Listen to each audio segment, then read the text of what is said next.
Good morning, student. Today we discuss about a new topic, curriculum at different level, school, states and national. यानी कि विभिन्न स्तरों पर पाठ्यक्रम को लेके हम आज चर्चा करेंगे।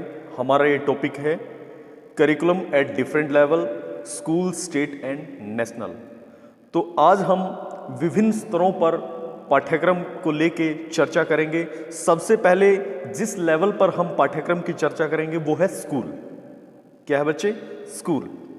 देखिए, पाठ्यक्रम शैक्षणिक संस्थाओं का संपूर्ण कार्यक्रम होता है। शिक्षार्थी का सर्वांगीण विकास करने में पाठ्यक्रम अपनी एक महत्वपूर्ण भूमिका निभाता है और स्कूली प्रक्रिया में शिक्षार्थी को शैक्षणिक रूप से कहीं न कहीं पाठ्यक्रम श्रेष्ठ भी बनाता है। अगर ये कहें कि पाठ्यक्रम स्कूली स्तर पर शिक्षार्थी के व्यक्तित्व के विकास में सहायक है, इसमें कोई संदेह नहीं है। इसके साथ साथ पाठ्यक्रम कहीं न कहीं एंटायर तरीके से बच्चे को तैयार करता है सर्वांगीण विकास के लिए। मीन्स पाठ्यक्रम कहीं न कहीं बालक को समाज योग्य भी बनाता है कि वो किस तरीके से समाज में अपने आप को जो है स्पेंड करे, अपने आप को एक्सप्लेन करे, बताए, दिखाए, उसकी सोसाइटी में आइडेंटिटी क्या हो, उसके बारे में भी पाठ्यक्रम हमें बहुत कुछ बताता है।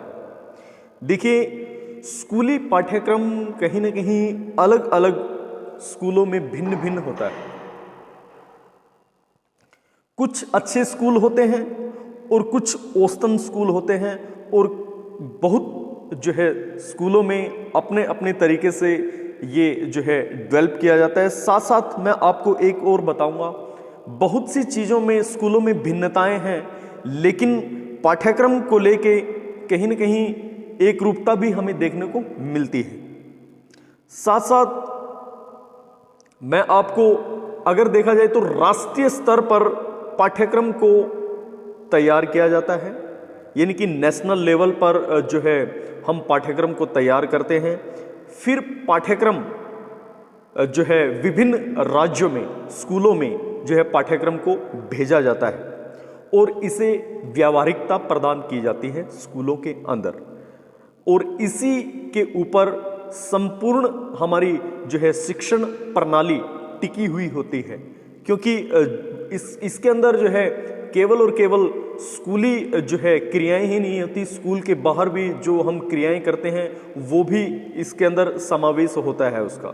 चाहे स्पोर्ट्स की एक्टिविटी लगाएं, चाहे कोई पाठ्य सहगामी कोई कल्चरल प्रोग्राम इसके अंदर अगर हम लेके आए तो वो भी इसके अंदर शामिल होता है। साथ साथ जो है अगर हम पर्सनैलिटी डेवलप करते हैं बच्चे का, वो भी, यानी कि पाठ्यक्रम में हम स्कूली लेवल पर बच्चे को ब्रॉड तरीके से तैयार करते हैं। और इसके साथ साथ मैं आपको बताऊं कि पाठ्यक्रम कहीं न कहीं एक ऐसी प्रक्रिया है जो बालक को और उसके संपूर्ण व्यक्तित्व के विकास में बहुत महत्वपूर्ण भी है और सहायक भी है।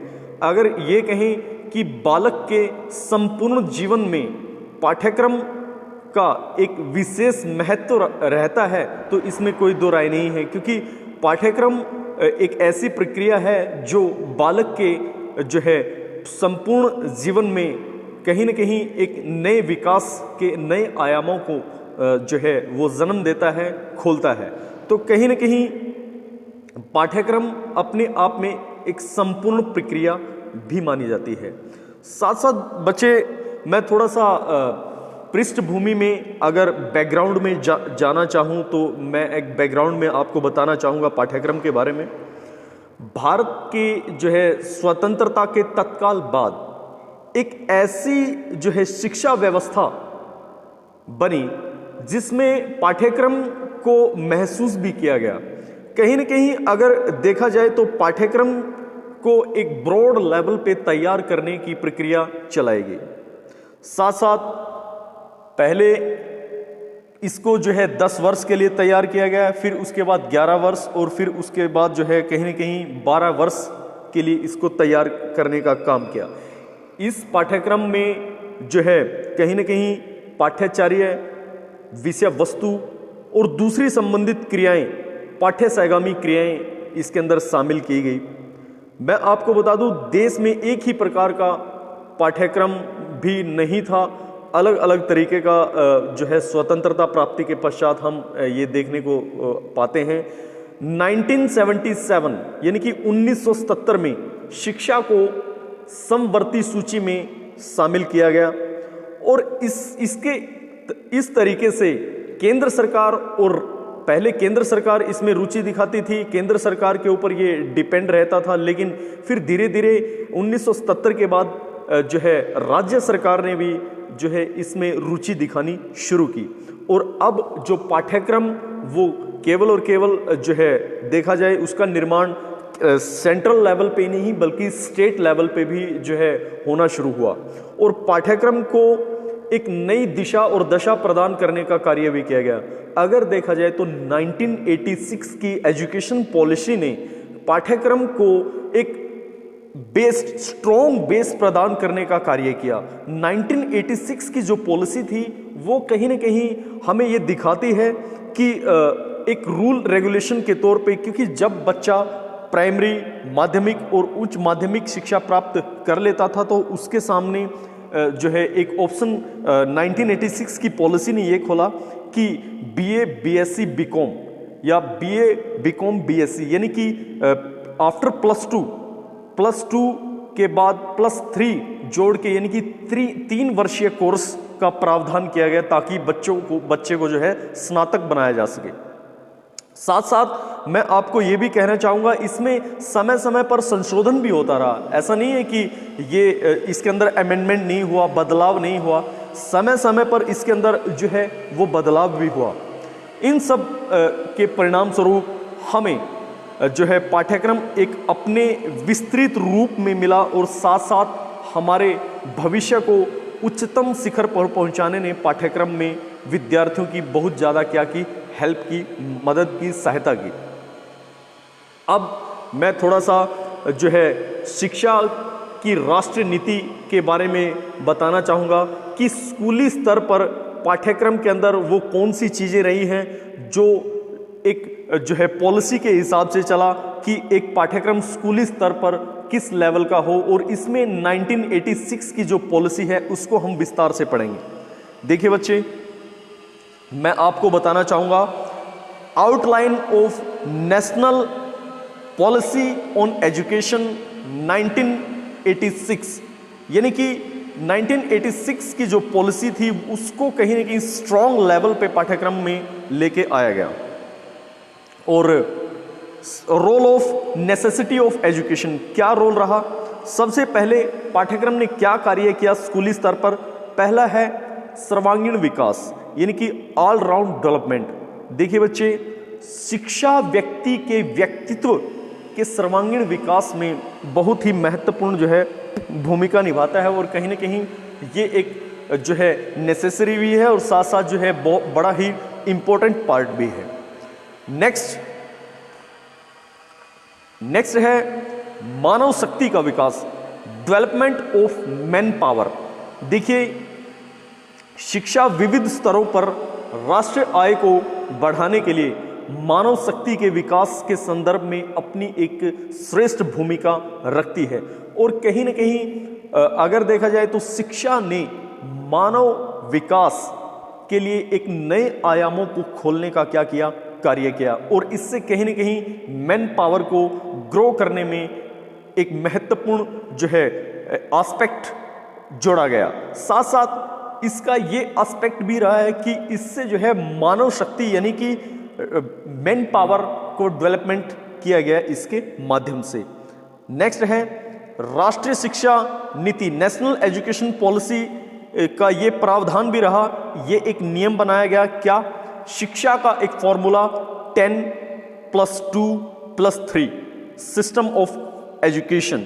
इसमें यह कहा गया कि पहले बच्चा अगर देखा जाए तो मैट्रिक के बाद यानी कि क्लास 10th के बाद वो +2, फिर उसके बाद वो ग्रेजुएशन यानी कि +3 का ये फॉर्मूला जो है आज भी चल रहा है। और ये कहीं ना कहीं 1986 की जो एजुकेशन पॉलिसी है उसने इस फॉर्मूले को एक ब्रॉड लेवल पे तैयार करने का कार्य किया, और वर्तमान में आज हम उसी शिक्षा प्रणाली पे टिके हुए हैं और उसी के आधार पर हमारा संपूर्ण पाठ्यक्रम भी टिका हुआ है।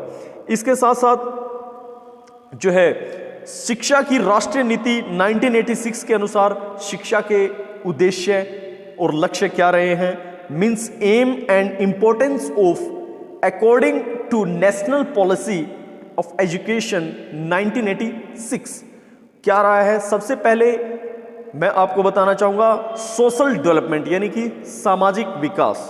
देखिए बच्चे, सभी मनुष्यों के कहीं ना कहीं सामाजिक विकास के लिए शिक्षा जो है बहुत ही अनिवार्य है, क्योंकि अगर देखा जाए सामाजिक विकास में शिक्षा की बहुत बड़ी और महत्वपूर्ण भूमिका रहती है।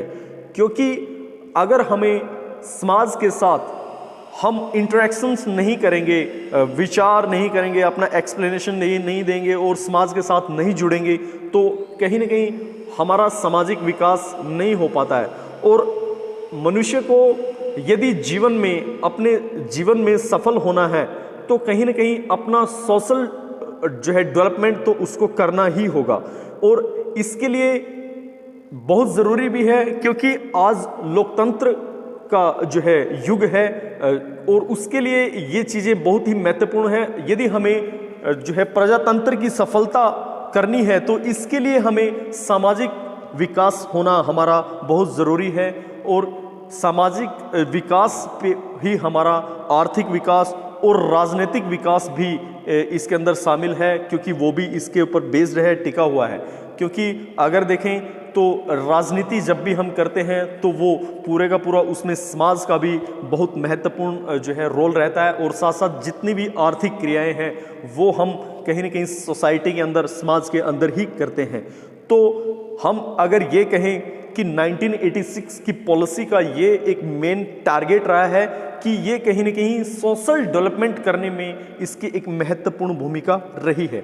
साथ साथ नेक्स्ट पॉइंट है बच्चे, असमानताओं को दूर करना, रिमूवल ऑफ डिस्पैरिटीज। देखिए, शिक्षा की राष्ट्रीय नीति असमानताओं को दूर करने में जो है वो कहीं ना कहीं महत्वपूर्ण भूमिका निभाती है। क्योंकि अगर देखें यदि इक्वालिटी नहीं है, यदि कहीं पे समानता नहीं है तो वहाँ पे कार्य सुचारू रूप से नहीं चलता, अच्छे तरीके से हम कार्य को नहीं चला सकते।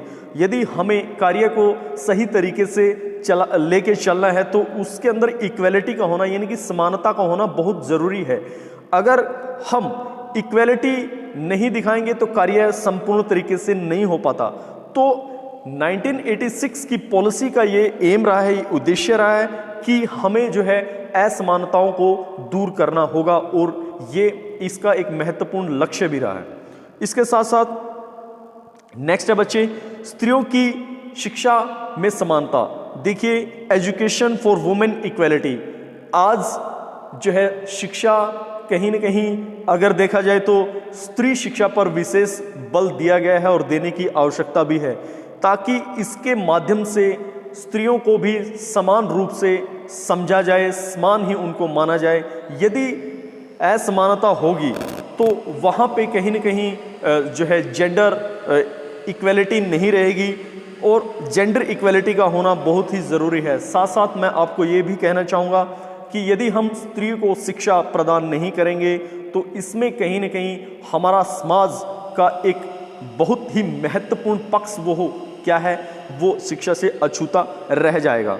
साथ साथ महिलाओं की भागीदारी भी हर क्षेत्र में होनी बहुत ज़रूरी है, ताकि महिलाएं भी हर क्षेत्र में बढ़ चढ़कर जो है भाग ले, चाहे वो शैक्षणिक क्षेत्र हो, चाहे वो मेडिकल का हो, चाहे वो इंडस्ट्रियल हो, चाहे वो पॉलिटिक्स का भी क्यों ना हो।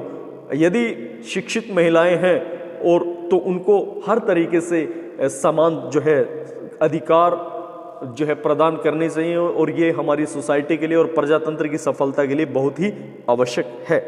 उसके बाद है अनुसूचित जातियों की शिक्षा, एजुकेशन फॉर शेड्यूल कास्ट। देखिए, अनुसूचित जातियां, देखिए अगर हमें प्रजातंत्र की सफलता हमें हासिल करनी है और देश के अंदर एक समानता लेके आनी है, तो हमें कहीं ना कहीं अनुसूचित जातियों को भी जो है शिक्षा की महत्वपूर्ण धारा से जोड़ना पड़ेगा। यदि हम उनको जो है इस एजुकेशन फील्ड से नहीं जोड़ पाएंगे तो कहीं ना कहीं वो अपने आप को पिछड़ा हुआ महसूस करेंगे। और हम नहीं चाहते कि हम जो है भारतवर्ष के अंदर एक ऐसा समाज लेके आए जो पिछड़ा हुआ हो, और एजुकेशन लेवल पे तो पिछड़ा हुआ बिल्कुल भी ना हो। साथ साथ यदि हम इस पर विचार करेंगे तो समानता का भाव वो उन जो है नागरिकों में, उन विद्यार्थियों में भी आएगा जो अनुसूचित जाति जनजातीय से बिलोंग रखते हैं। तो हमें कहीं ना कहीं सभी को इक्वल लेके चलना है। तो अनुसूचित जातियों को भी शिक्षित करना ये कहीं ना कहीं 1986 पॉलिसी का एक महत्वपूर्ण उद्देश्य और लक्ष्य रहा है। उसके बाद है नेक्स्ट है अनुसूचित जातियों के बच्चों के लिए छात्रवृत्ति योजना, यानी कि स्कॉलरशिप स्कीम का भी होना बहुत ज़रूरी है फॉर शेड्यूल कास्ट जो है, जो बच्चे हैं उनके लिए, क्योंकि उनकी बहुत सी जो है ज़रूरतें हैं जिनको वो अपनी जो है स्थिति के हिसाब से पूरा नहीं कर पाते। तो ऐसे में हमें कहीं ना कहीं उनका जो है एक हेल्प करना चाहिए, वो चाहे स्टेट लेवल पे हो या नेशनल लेवल पे हो। तो उनके लिए ऐसी छात्रवृत्तियां की योजनाएं बनाई जाएं ताकि वो छात्रवृत्तियां लेके अपने जीवन का जो है वो विकास भी कर सके।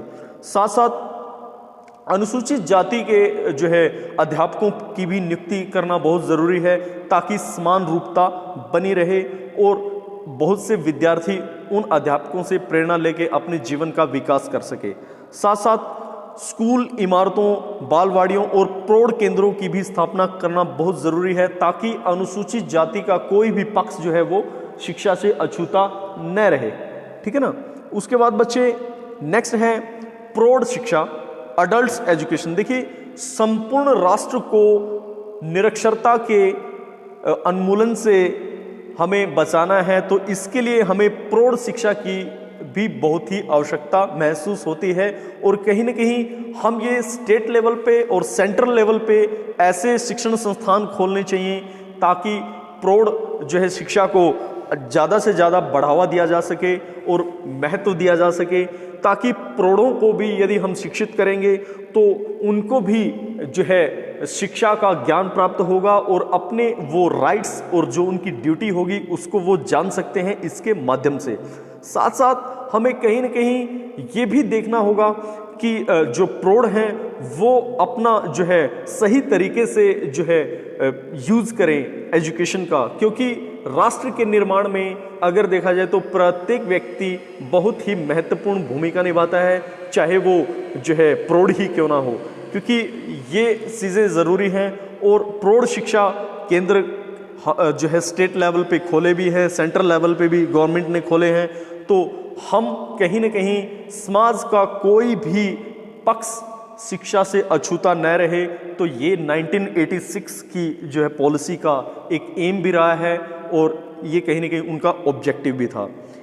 तो आज के लिए हम इतना ही करते हैं, बाकी बच्चे हम इसी टॉपिक के बारे में कल डिस्कस करेंगे। Thank you.